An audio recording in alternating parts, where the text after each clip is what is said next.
down tunnel with my love, the beautiful Sandy, on the bow where she belongs as an ornament.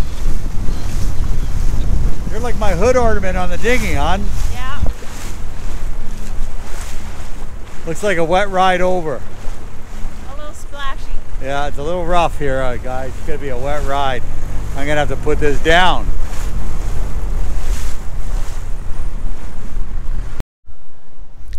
Sandy getting water. I'm just standing here looking pretty. Oh, Yes. turtle. Yes, you are. Where? Over there. Where? Oh. It's coming this, well. Is he coming? I don't. Welcome to the beautiful Victoria Harbor in Georgetown. What a great spot. They provide free dinghy docking. So we just pull up to a city dock there and hook up our dinghies, and we can go in shopping, grocery shopping. They have a liquor store. We can get our internet cards here. They have plenty of restaurants, and it's, you know, quite a big town. They provide free water on the dock here. So it's a place where it's very busy to get water. A lot of cruisers don't have water makers. And not only that, when it's free water, it's cheaper to get free water than to make water on your boat. And they'll come here and fill up tanks and bladders, and they will for free, and then leave. I mean, we do the same. Great place, safe place. No, one thing about the Bahamas, guys, it's a safe place. Now, on this particular day, Sandy and I were here for fuel, water, propane, and laundry. So the fuel is no problem. The propane ended up being a bit of a hassle because it was scheduled for 10 o'clock. We were there. They didn't get there until 12:30. 2.5 hours later. It's called Bahama time. Anyways, fortunately, we were there early, and we were only 6 from the front. And we only have a 9-pound fuel tank, propane tank, that we were filling. And the charge was $13, which I thought was very reasonable for a fill up of propane here in the Bahamas. So it was worth the wait.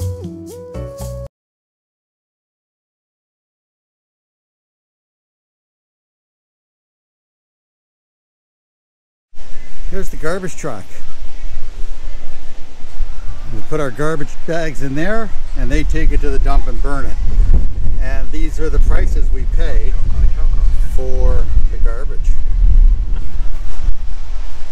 Yeah, garbage disposal fees here in Georgetown. Other places are actually more expensive. In Highburn, I think it's $11 a bag. Yeah. Wow. But at other places, we just take it to the dump and we don't even pay. So we take it to the dump ourselves.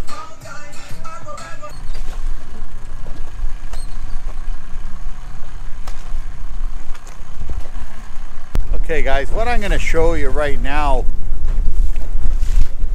besides the beautiful Sandy, I am going to show you one of the most important parts of the boat, and that's the anchoring. Actually, the anchoring rigging is probably the most important part, because that's what keeps us safe at night. Well, Sandy keeps me safe at night as well. Okay. So what we have here, and I come to inspect this quite often actually. So what we have here is the chain. And the chain lays on the ground with the anchor and it holds us. But this part here is the snubber line, and it's made of three strand nylon rope, and that holds the chain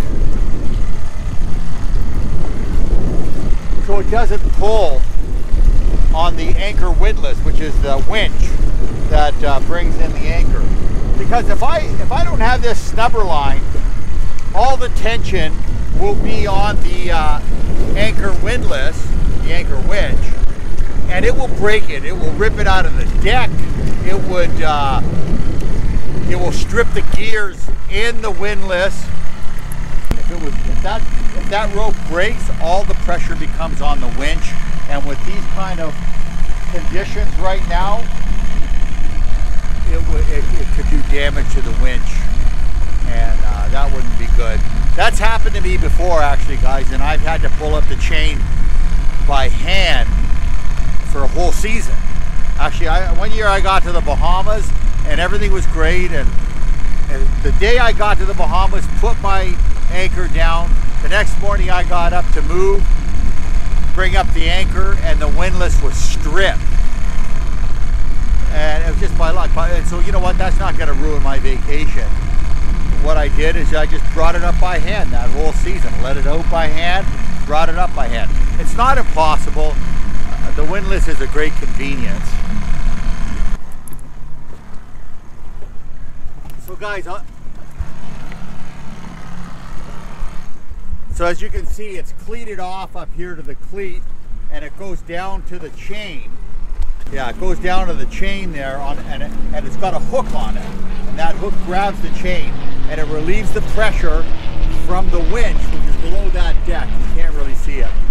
And what happens is there's a lot, like the conditions here are pretty rough right now, guys, but it's all good. So what happens is some people put 2 mooring lines on, snubber lines. Some people put 2. 2 is a good practice, there's no doubt about it. I've just learned to live with 1, and it's never been a problem. But 2 is good. It keeps the boat straighter. Now my boat on anchor, because it's on the one side, it'll just point a little different, that's all. But having 2 is good. So these winches cost thousands of dollars, and in a place like we are now, like if you're in a different country, they're harder to get than in the US, and we really rely on it. That snubber line is very important. Actually, we replaced those snubber. We got 2 new snubber lines this year, only because our older ones, well, they were old, and you know what? Like I've said before, that is probably one of the most important parts of the boat, and we can't afford it not to be in top condition. So now we're gonna go to the beach. Beach time, fun time. Getting to use our legs, little exercise. It's a natural aerobic workout, walking along the sand, and it's also a little bit of what do they call it, pedicure at the same time.